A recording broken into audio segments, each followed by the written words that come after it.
Hello and welcome to the True North Show. I'm your host, Megan North, and I'd like to start by thanking the sponsors of the show, Quantum Awakening, Beth Lewis and Anne C. Clark.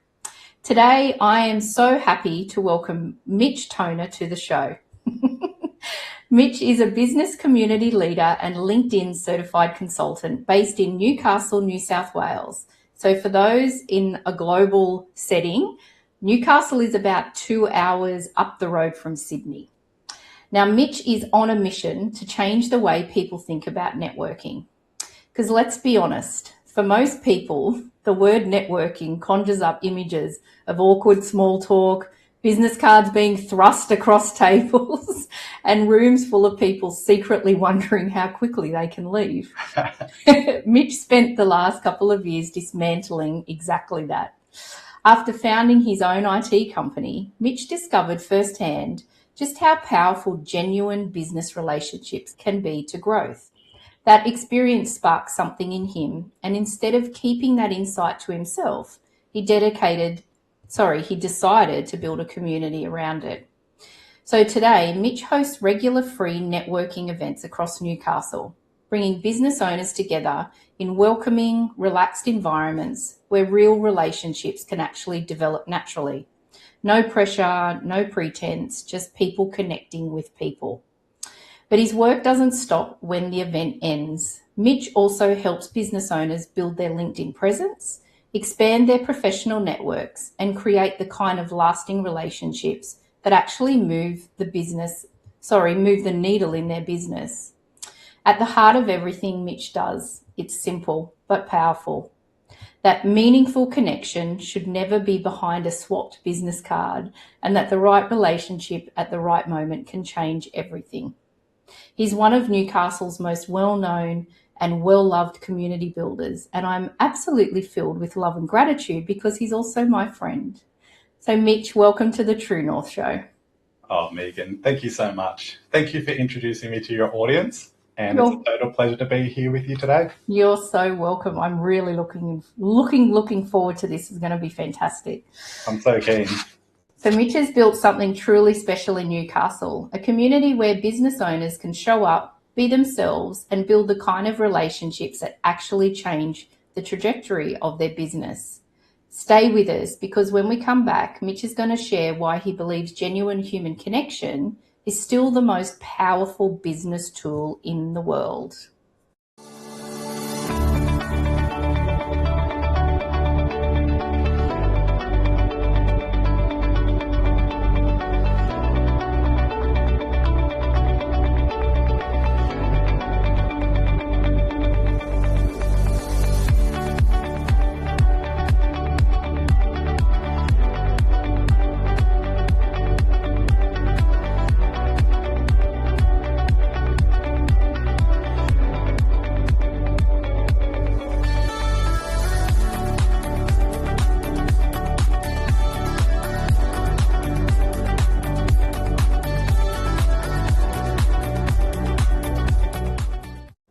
Welcome back to the True North Show. I'm here with business community leader and LinkedIn certified consultant, Mitch Toner. And we're about to have a conversation about something every single business owner needs, but not enough of us are getting: the real meaningful connection. So Mitch, I've known you for, we've just realised, just over 2 years now. And when we met, you were a founder of your own IT company. So can we go back to the beginning of your career and just learn more about your journey, and what was the defining moment that's actually led you to now pursue this new passion and purpose? Yeah, absolutely, Megan. What a great question to start with, right? And I'll say too, it was actually in June 2024 when we first met. Wow.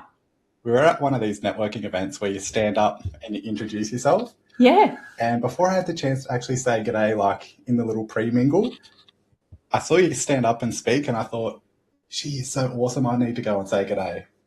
And I don't know if you remember, but the thing that you were asking for was actually for help on a white paper that you were producing about mental health wellbeing in the IT workplace. Yep. And I just thought, I've got to chat with that person. Yeah. So Yeah. Even got to know you. I just felt so connected with you. And it was through a lot of your inspiration too that led me down this path. So to be able to share that here today is actually really meaningful and something I'm really proud to be able to share. So, Oh, thank you. yeah, I love that. Yeah. But it's so funny because I'd originally thought we'd known each other for at least 3 years. And then you just said then, oh, we met, and you were having a go at me because I didn't buy you flowers. But it feels like it's been so much longer. It does. Yeah. So you asked me to take it back to the start. So let's go down a rabbit hole, hey? All right. Let's do it. Where should I start? Because, I was one of those kids in school who was not engaged. I didn't want anything to do with what the teachers wanted to teach me. I felt that a lot of the content and subjects, the curriculum was largely irrelevant. And I always struggled to find my place in school. So what that meant was a lot of the times I would just stay home. I actually remembered I got suspended for absenteeism. Really? Yeah. So they were like, you haven't been showing up, so we can suspend you. You can stay home for longer. Right. Woo! I was like, perfect. But it was interesting because, I wasn't a distracting kid. I wasn't a troublemaker or anything like that. And I always had a passion for learning. And when I was at home, I'd be teaching myself stuff that I thought was more important than they'd be teaching me at school. Right. So this is where I got into IT. Because you don't need a lot of resources to teach yourself IT. Everyone's got a computer laying in their cupboard that they could either donate or, I took a couple of computers home from school. My friends had a couple of computers and I would just be playing in my room, tinkering around, installing random operating systems, understanding how computers are put together, using my hands for the physical stuff, but then also downloading files off the internet, putting them on a USB, plugging them in, doing all the different modifications and stuff. And it was really through being able to teach myself that I found my initial passion for IT. And I quickly moved out of the physical hardware side of things and the software side of things. And especially through playing video games, I was absolutely just totally consumed with low latency IP networking.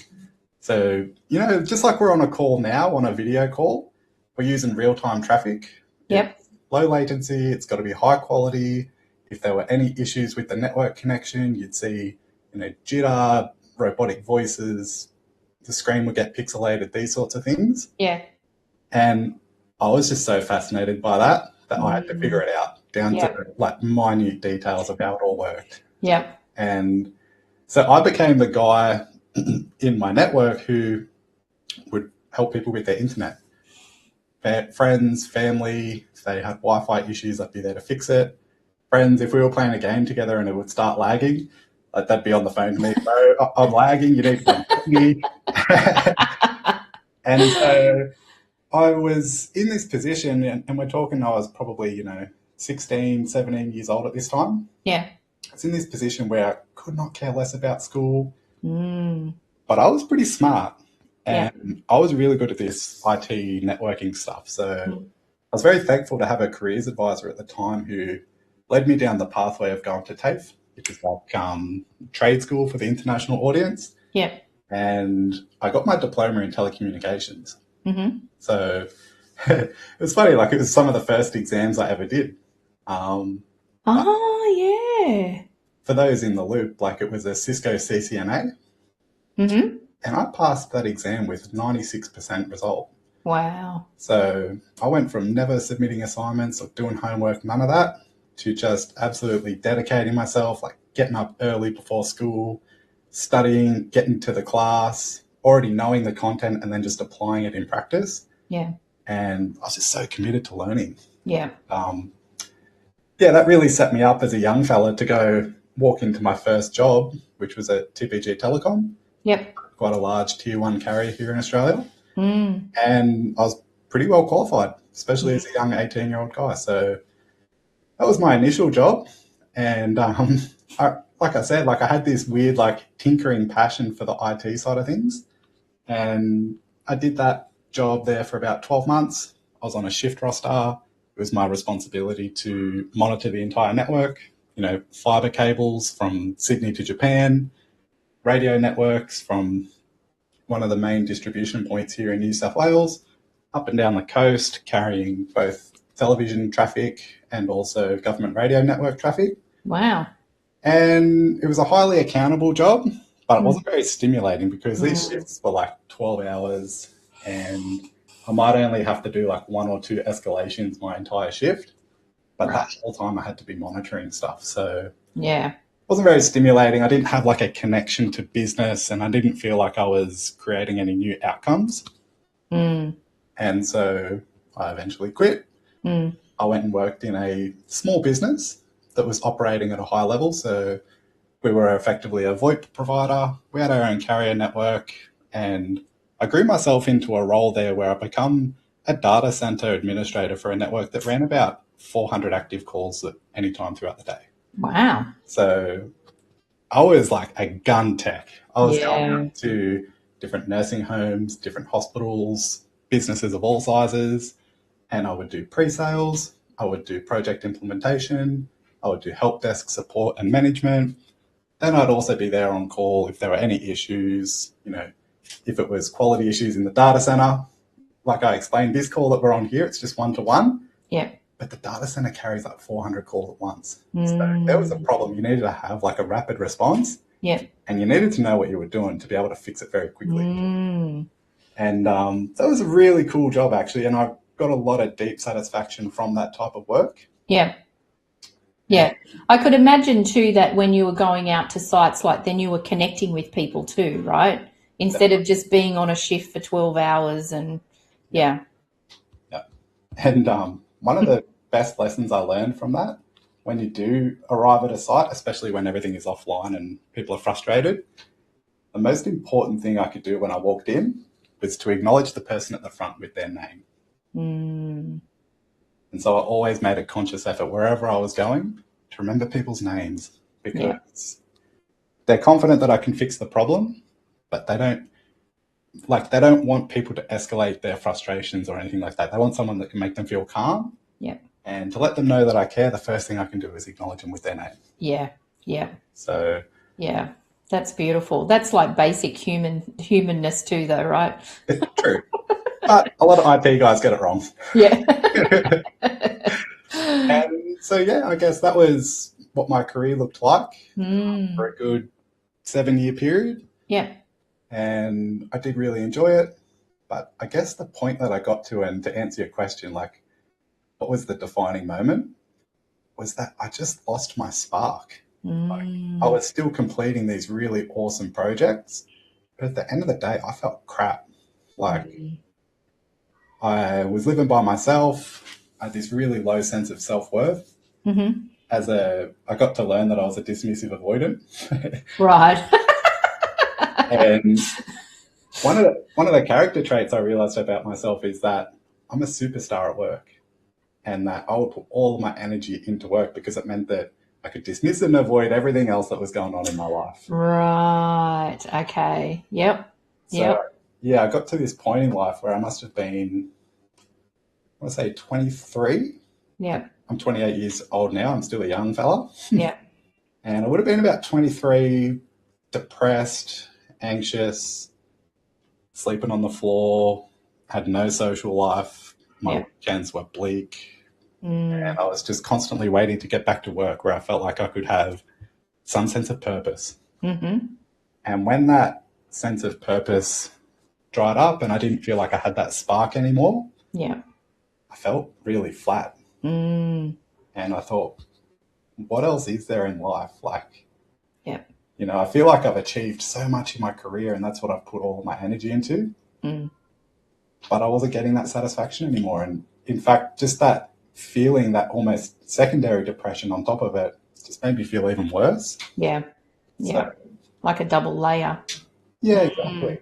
Yeah. Because sometimes if you feel unfulfilled at work, but then you come home and home is filled with joy and happiness, then you can kind of deal with that and balance it. But if then you're coming home and it's not there either. That's right. Yeah. Yeah. Yeah. So it just sort of compounded things and made me feel horrible. Yeah. And I've always, for as much tech as I've been into, I've always been into leadership and self-development as well. Yeah. always been a reader since I was that kid, tinkering with the computers, always Yeah.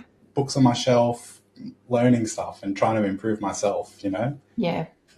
whether it was physical, audio books, staying away in hotels. Like I'd always have a book with me and Yeah. I'd be flipping through a new book every month or two. Yeah. Yeah. And I felt like I knew a lot, but I wasn't able to implement any of that. My behaviors weren't reflective of my thoughts. Yeah. Okay. And even that just created so much tension within Yeah. myself. So Yeah. the point I got myself to was that I just went, I feel so hopeless that I'm going to go and see a therapist. And I remember that decision. It actually felt a little bit shameful at the time to share that with my close family and my friends, to say I need help, to put my hand up and actually acknowledge that I'm in a bad place. And it was funny, like I think most people when they go to a therapist, it's sort of considerate. They go see their GP, they get put on a mental health care plan, and then they book the appointment and they go and see it as part of a bigger process. But I just called them and I said, hey, I need to see a psych. Like, can I come in? Yeah. I tried to make it as simple as possible for myself. Yeah. Yeah. And you wanted to make that change then and there. Yeah. Yeah. And I'm assuming then that when you shared it with your family, even though you felt, that small amount of shame, sort of expressing that, were your family not surprised, or, were they happy to hear this from you? They were supportive, of course. Yeah. Yeah. And I know that they could tell that it was a turning point in my life as well. Yeah. Because I got a pretty hard head. Yeah. And in fact, the first therapy session I went to, my frame of mind was that you can't teach me anything that I don't already know. Mm-hmm. The stuff I've already taught myself. Yeah. And if anything, I was there to prove to myself that I can't be helped. I was there to confirm my own bias. Right. Interesting. Wow. That's deep insight. This is what I'm talking about. Wow. And so it was a really interesting experience, because I walked out of that first appointment thinking, this guy's just told me to meditate. He's told me to journal. He's told me to breathe. He's told me to take the pressure off myself and do all these things that I've already been aware of in theory. And I walked out of there even more frustrated than I entered. And it took a lot for me to go back. Yeah. But I thought, hey, look, I'm not the only person who's ever dealt with this. I'm not some special little snowflake that's the first guy to ever be depressed or anxious. Yeah. And so I'm going to go back and I'm going to see what else he can tell me. Yeah. Because if he's told me all of that in the first session, surely he's not going to tell me it again. I wonder if there's something different that he could tell me, or some different thought that he might be able to create in my mind. Yeah. Which will take me just that one step further towards where I want to be. Yeah. And so that's what I did. Mm-hmm. And it was actually really interesting, because I walked in there as frustrated as I was, and I said, dude, the first session you told me to do all these things I already knew. Like, I now want you to produce me like a 72-point plan with all my steps towards how to be happy. And it was interesting. Like, we sat down and he explained to me and said, it doesn't really work like that. And the thing that helped me process my own thoughts in a clearer way was that he said, it's not a problem unless you think it's a problem.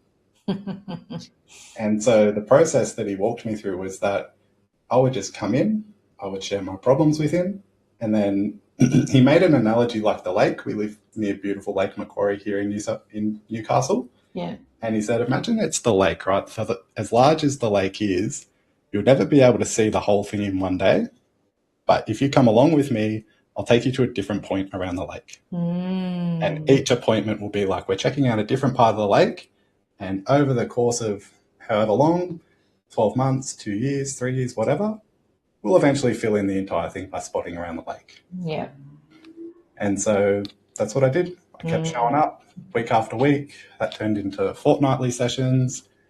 And after about 3 years, I felt comfortable enough where I said, let me take the wheel. I've got it from here. Yeah. Yeah. Yeah. And I love that, that approach, because we can often, when we start on a journey of healing and working on ourselves, it can feel really overwhelming because everything is there. And we can feel really just, oh my gosh, I think this is why a lot of people don't actually take this first step in getting help as well, because it is overwhelming. But the thing is, the more work you do on yourself, the quicker things heal, the quicker things you shift through. And then when things come up, they're easier to work on, because it's like, okay, well, I've dealt with the big lake, and now there's just like these tiny little pond things that come along that I'm like, oh, okay, I can step over that, or I can work through that quickly.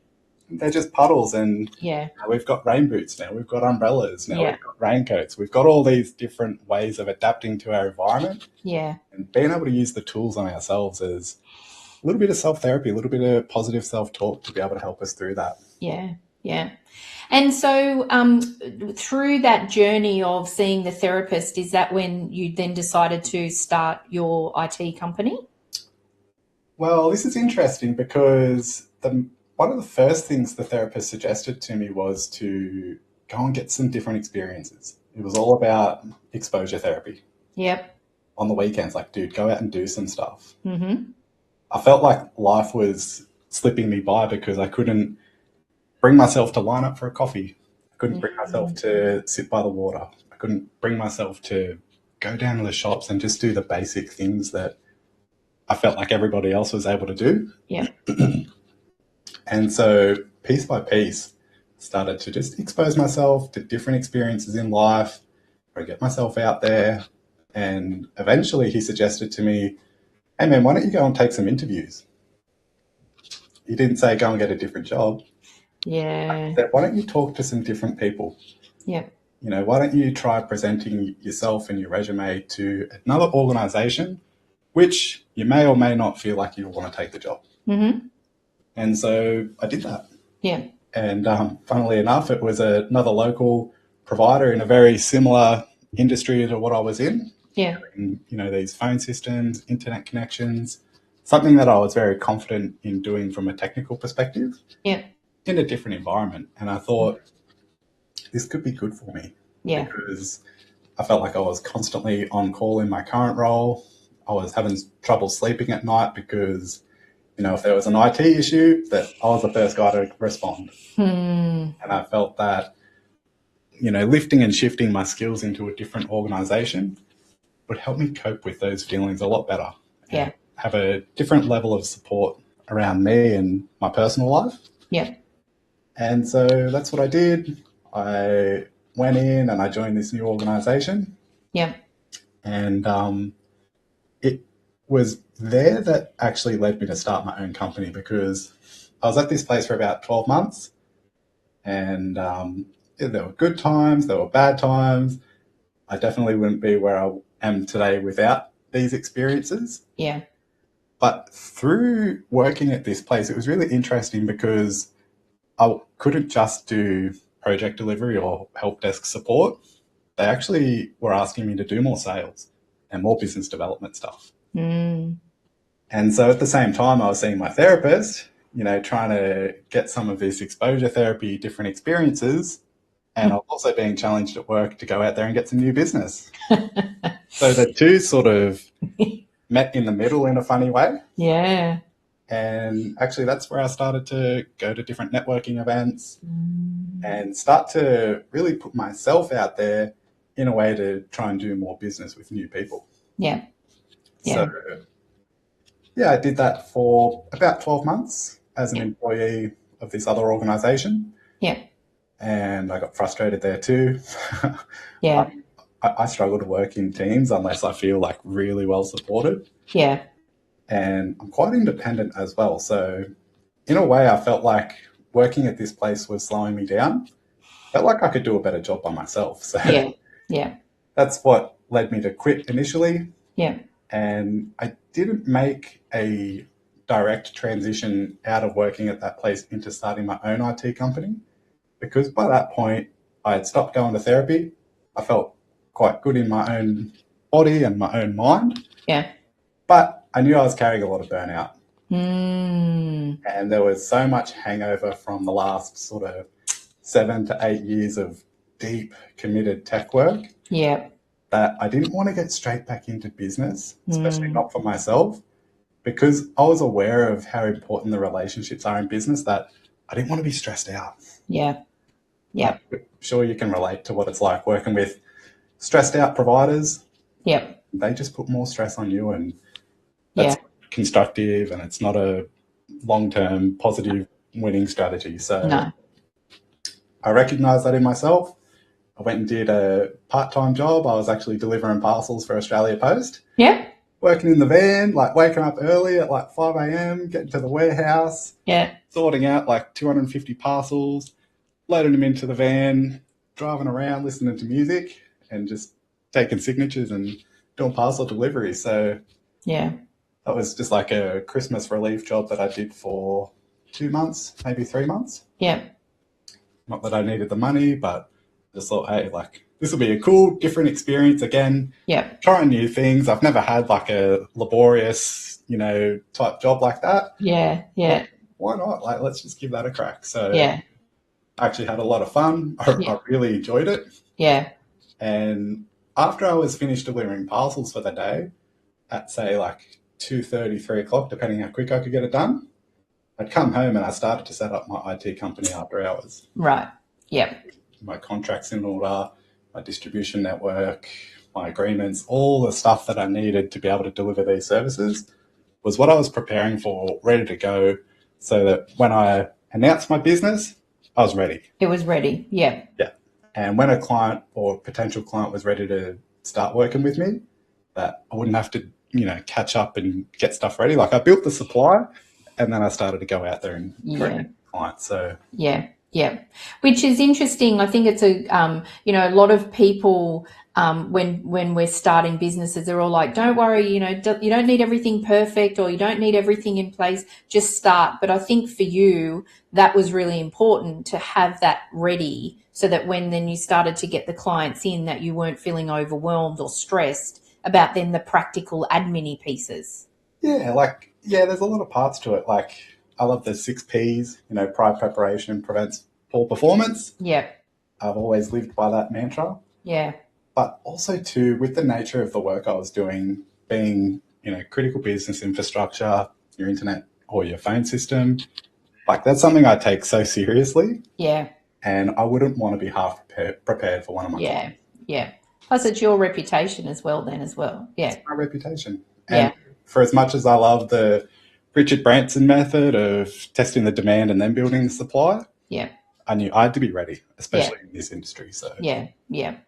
And then because when I met you, I think you just finished doing the parcels, and that you were running the IT company, and then it sort of quickly, the networking piece really moved quickly into your atmosphere, didn't it? Like it feels like it was only 5 minutes, and then all of a sudden that was your focus, which was interesting. Yeah. What is it about the networking? Like, what drew you to that? And this is funny, right? Because for as much as I just talked about the importance of being prepared and having the supply before the demand, while I was running the IT company, I started to test the demand for the networking stuff.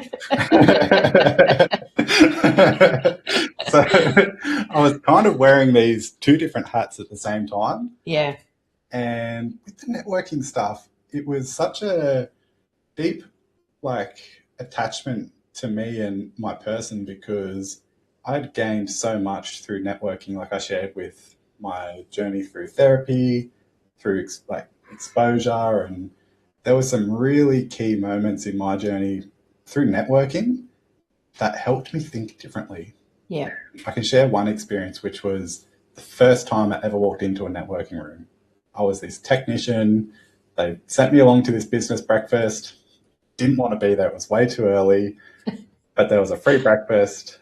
And I remember I got my name tag and they said, yep, so just, head over into that door there and you'll find the room.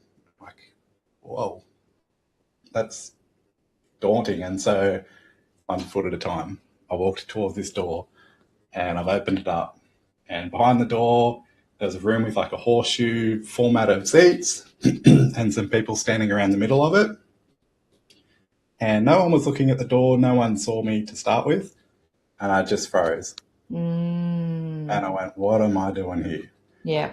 Like, I'm about to turn around and walk out, quit my job, and just figure something else out. Yeah. But it was within that 3 seconds of me standing there frozen that there was a really nice guy who turned around and actually acknowledged me.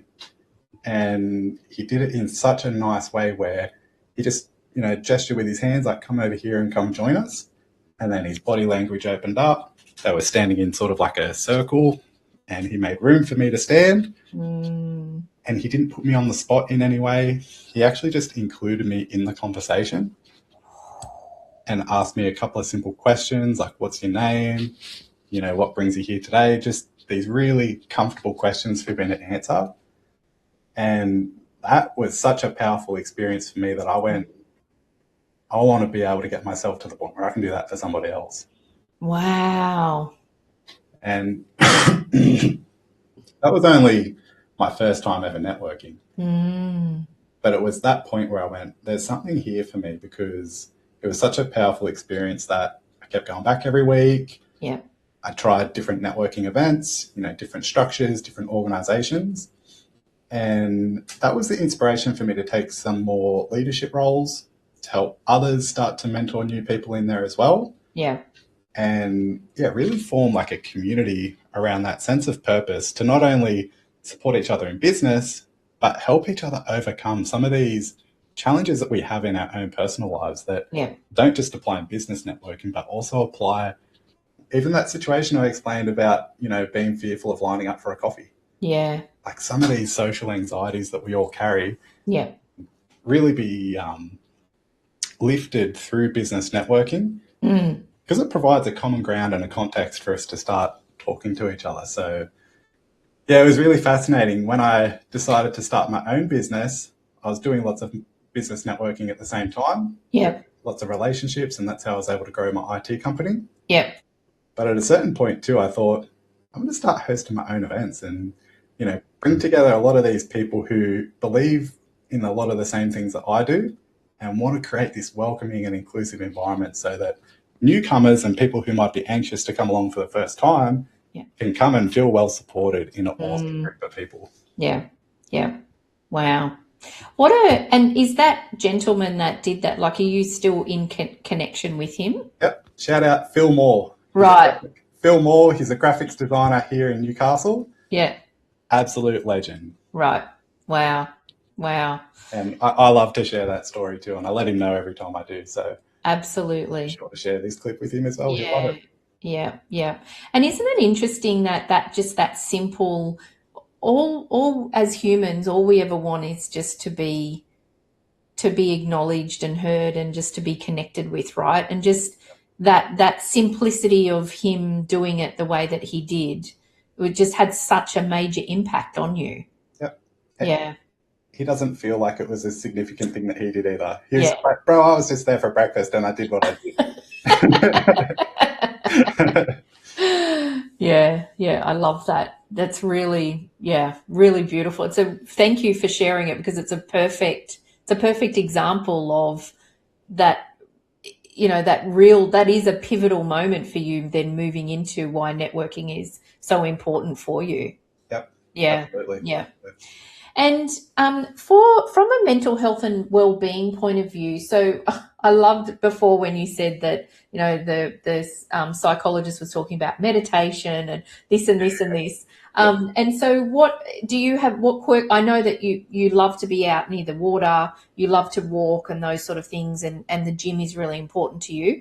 Are they sort of the main things that really help you with your mental health? Yeah. And of course, tennis. Oh, tennis. Yes, your tennis as well. Tennis and my beautiful little puppy dog. Yeah. I say puppy dog, he's 4 and he's a snappy, so he's a bit more of a bullhead than a puppy. Yeah. But I think it's through the physical exertion that calms the mind. Yeah. Going out there and doing some hard stuff, getting challenged physically, and just doing that consistently. Yeah. It's so fascinating to me, actually, especially through tennis, how many successful business people are also really good tennis players. Right, because they're like you can really bash the ball and it's physically can be physically challenging. There's a lot of that, but it's also the mental resilience that you have to have too. Yeah. Yeah. It's interesting how many different overlaps there are because I think two of the most potent characteristics, traits that you can have in combination are resilience and endurance. Yeah. Like resilience, number one, it's like if you face a challenge, how quickly can you overcome that and keep taking action? Yeah. And then number two is how long of a duration can you do that for? Yeah. And tennis is a game which is quite unique. It's really only chess which is similar in this way. Yeah. There's no time limit. You play Yeah. until the last point is won. Yes. And so you're going to get tested both with your resilience. If you lose a point that you didn't expect, or if you try and play a shot and it doesn't work the way you expect and you end up with this cognitive dissonance, you can very quickly get frustrated. Yeah. But hey, the next point starts and you need to be able to mentally recover for that. Yeah.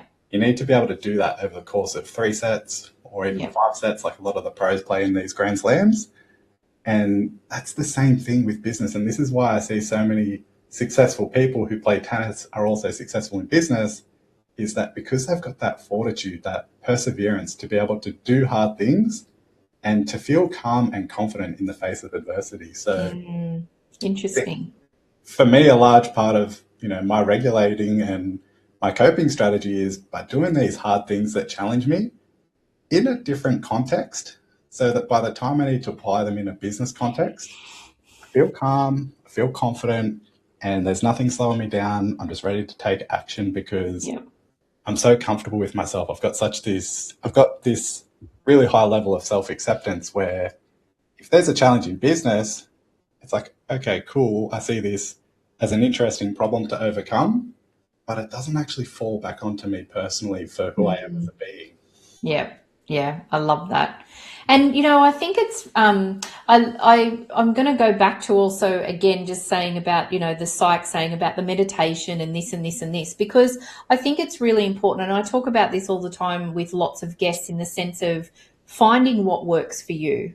I think that's really important. Because I think people get really overwhelmed of, well, the internet's telling me I should be meditating an hour a day and I should. And it's like, yeah, but if you're not interested in any of that, or if it really doesn't light your fire, then find what does. And then, and then work on that. I think that that's really, so I love that the traditional things, were just not what you needed at that time, and you found the things that worked. So, yeah. Yeah, it's really interesting in that way. And I guess you need to find the right mental framing that works for you too. One thing for me is that I've always had this entrepreneur brain. Like I was the kid, I had a lemonade stand. I built this, it was like a vending machine costume that you could wear and dispense oranges out of. So like a kid would give me $1 and I'd dispense an orange. And I had like a radio station and, I was doing all of these things with an entrepreneurial mind. Yeah. That the thing about journaling and the thing about meditating is that I always feel that if there's nobody on the other end to consume it, then effectively it's got no value. Yeah. And if I'm writing something down for myself on a notepad, unless I can actually share that with somebody, even if it's one person, then it's got no value. Yeah. And for me, that just seems like a pointless exercise. Yeah. That's not to say that I don't journal. I do it about once a month and I do it intentionally. Yeah. But, like the therapist said, go home and journal. It's like, bro, what am I going to write down that's going to have any value? It's going to be consumed by somebody on the other end. Yep. Yeah. Yeah. And it's that real self-awareness that you've got, that you realize that that's actually not going to work. So what else have you got? What else can you suggest to me that I haven't tried before? Yeah. Yeah. It's experimenting. You need to experiment in what works and what doesn't. And, mine changes all the time. Some days I might need something differently to the next day. And it just depends on where I'm at and what I'm doing or working through, that it might be doing nothing, or it could be, doing some cards, or it could be going for a walk. There's 100 different things that I do, but it changes. It's not one set thing for me all the time, but that's what works for me. Yeah. So, yeah. We're all different. That's Exactly. about it. Yeah, exactly. So, we're in a world of we're so digitally connected, more than ever before. So why do you think that so many business owners still feel isolated and struggle to find their people? What is it about that where's that disconnect? Yeah, that's a great question, Megan. I think if I could just relate to my own example, it would be that I never put my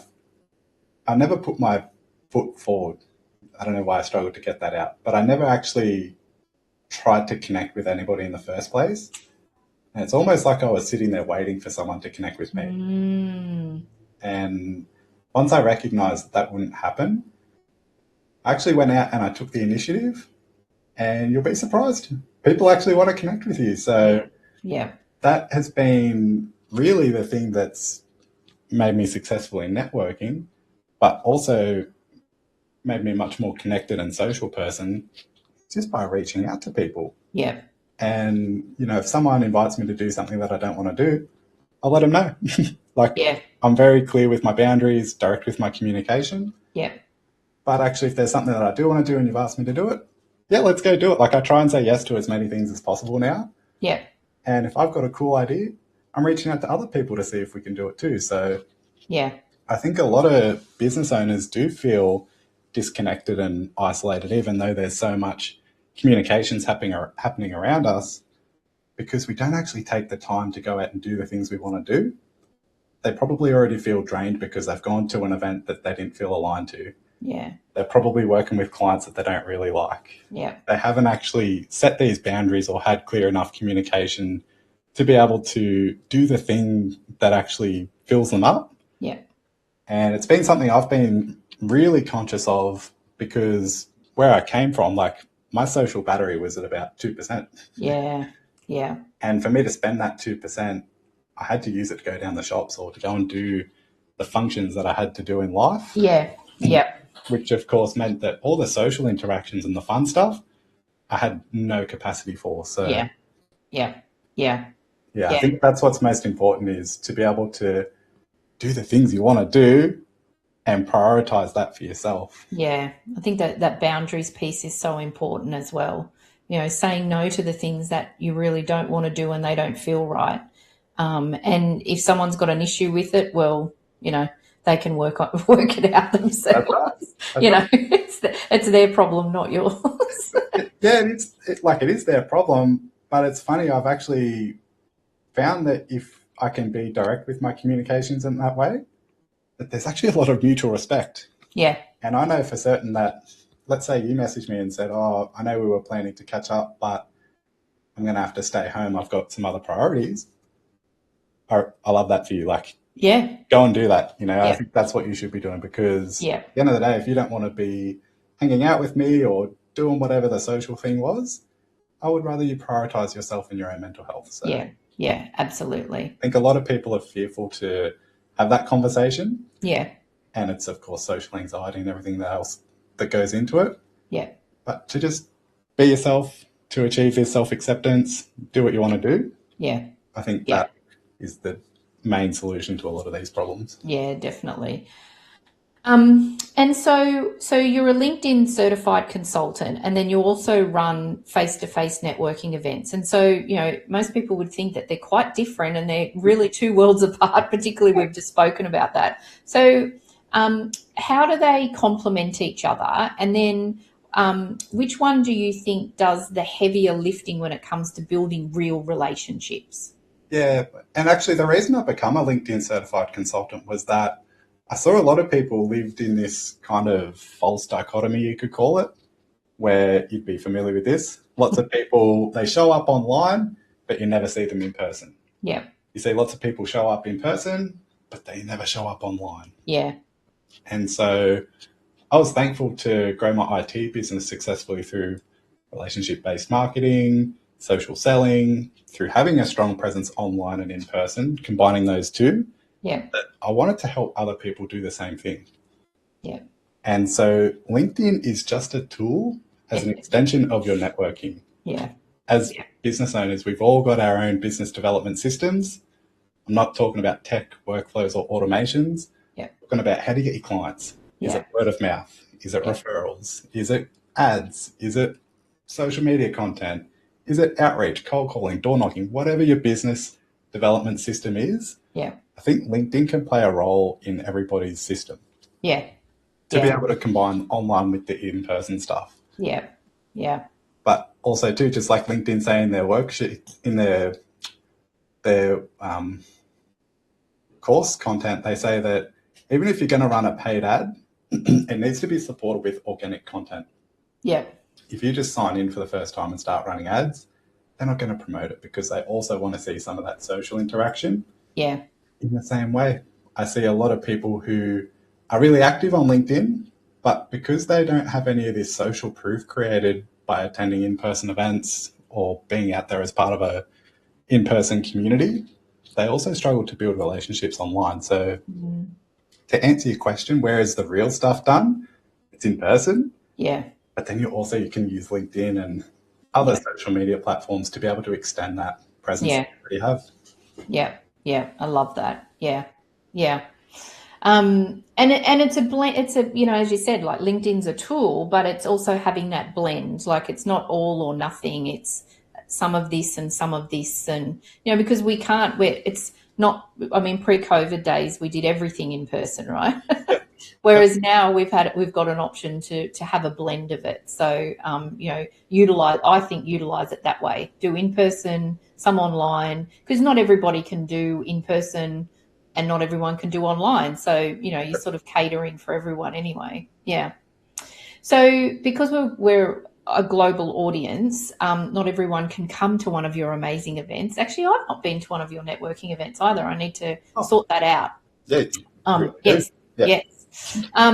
So for someone listening that really resonates to what you're sharing, what advice would you give them to finding a suitable networking event in their city? Yeah, absolutely. If they're in Australia, we've got amazing business chambers. I'm sure that same similar structure probably exists around the world wherever people are listening. Yeah. If there's a council, government organisation nearby you, there's most likely going to be a networking event attached to that. Sorry. Yeah. You can also go onto meetup.com. Shout out, I'm a super organizer on Meetup. Put in your postcode, your zip code, whatever. Yeah. And see what's happening around you. So those are the main two pieces of advice. Yeah. Ask your friends, where are they going? Where are they meeting new people? Where is business done in your community? Could even be down at the coffee shop. I'm surprised if you can take that initiative, like I said, to reach out to people. You might even be bumping into someone down at the coffee shop and just ask them like, hey, where are you meeting new people? How are you starting new conversations? Yep. It can be as simple as that. Yeah. Yeah. But also, too, quick shout out, like I host a hybrid community. Yes. So I've also got an online networking Zoom. I host this every single week in Sydney time. It's on Wednesday nights at 7 p.m. Yeah. And this is a way that I find can actually help you take that first step without having to get in the car, without having to think about what to wear, without having to think about, where you've got to go to. A lot of that in-person physical networking can be quite daunting. And I totally appreciate and understand that. So wherever you are, like even look into some online networking events. Everyone's welcome to come along to mine. It's totally free. Yeah. But you got to find your people. Who do you connect with? Yeah. The first step might even just be jumping online and going to an online networking event. Yeah. Yeah. I also think too, from my experience when I've been networking as well, is that I've always networked for the connection. But I've had people that I've networked with that have been frustrated that they've gone to one or two networking. They're like, I haven't got any business out of this. Yeah. And so for me, I think it's what's your intention as well, like what's the reason behind it? Because then you can choose different networking groups for whatever your intention is. So if it is to make real life connections and just to have new people in your life and in your community, then, that might be a different networking to if you really are wanting to get business immediately from a networking. And so I think that that's quite an important distinction as well, because I joined networking just for the community. The business that I got out of it was a bonus for me. Yes. But it was never my intention. Yes. Yeah. Great point too. Yeah. You can join business networks, and a lot of people are there to try and develop their business, whether it's directly or indirectly. There might be people in the room who you can work with as a client. Yeah. There might be people there who might be able to send you clients. Yeah. That's sort of the context behind business networking. Yes. Yeah. What are your hobbies? Like, think about, what are you actually interested in? Yeah. I can't shut up about tennis. Yeah. I can't tell you about how many friends I've made through tennis. Yeah. Yep. Many business contacts I've got just as many tennis contacts. And if I want to go out and have a hit, like, there's probably 12 people I could call right now who would be down there in 10 minutes, Yeah. Yeah. So if you're into tennis, go do that. Golf. Yeah. If there's some other sport, if there's a trivia night happening, if there's karaoke, there's a puzzle night, like, go and check it. There might be different walking groups. There could be biking groups. There could be meditation groups, breathwork groups. There could be all sorts of different communities that are around you. Yeah. And you'll often find that the organizers of these communities and the members of these communities too are super welcoming, and they actually want new people coming in all the time. So if you attend one of these events, you're most likely going to be very well supported, and they're going to be really happy that you've actually shown up to be a part of it. Yeah, I love that. So I'm a bit shocked because I just looked at the time. I've actually got a couple of minutes left. Told you to go. I knew it would go quickly. We never have trouble having a chat. So I'm going to ask you the same question that I love to ask all of my guests before we finish our conversation. So what is one lesson or truth that you've learned on your journey that you wish you had known earlier? Powerful question. I would say that you don't have to have what you want to have to be able to be who you want to be. Wow. Okay, so it's the internal. It's who you like. It's what's inside. It's not necessarily the external, tangible stuff. Yeah. It's what's on the inside. Yeah, for sure. And I heard that from Jim Fortin. If you're familiar with the Jim Fortin podcast. No. It's in one of his first episodes. He's got hundreds. Right. The first 10 episodes of that podcast, magic. Right. And he breaks down the thinking model that most people operate from, which is that you need to have things in order to do the thing, to be the person you want to be, have, do, be. But if you can reverse that into be, do, have, and be the person that you want to be, that'll be the thing that helps you do the things you need to do in order to have the things you want to have. Yeah. So, I mean, the common example people use all the time is like, I want to be fit and I want to have a six-pack, but I don't have the time. So I can't go to the gym and do the weights that I need to do. And so I'll never be a fit person with a ripped body. Yeah. But internally, if you can embody what it is to be a fit person and an athletic person, you're going to go and do the things that you have to do in order to have the things that you want to have. So it's often time, money, health, whatever these limitations are that we put around ourselves, which prevent us to go and do the things that we need to do. Yeah. Just try and think about that in reverse. And that's something that I wish I knew, because it would have encouraged me to reach out for help a lot sooner. Yeah. And I would have been able to be the person who I wanted to be a lot sooner. I'm very proud and happy to be able to say that I am who I want to be today. Yeah. And it could have only been done a little bit quicker. Yeah. I realised that earlier. So yeah, that's beautiful. What a way to finish. And Mitch, I've said this so many times before, but I really love featuring someone on my show that I've known for a while, because I always still learn so many things. Like, I didn't know about that early, like, school and all of that sort of stuff. So thank you for sharing everything today. I'm really grateful. Thank you, Megan. I really do appreciate it. You're so welcome. And I'd also like to thank all of my amazing and dedicated audience, my supporters, and again, my sponsors. And I hope that everybody has an amazing week and I'll see you all again next week. And again, thanks, Mitch. Thanks so much, Megan.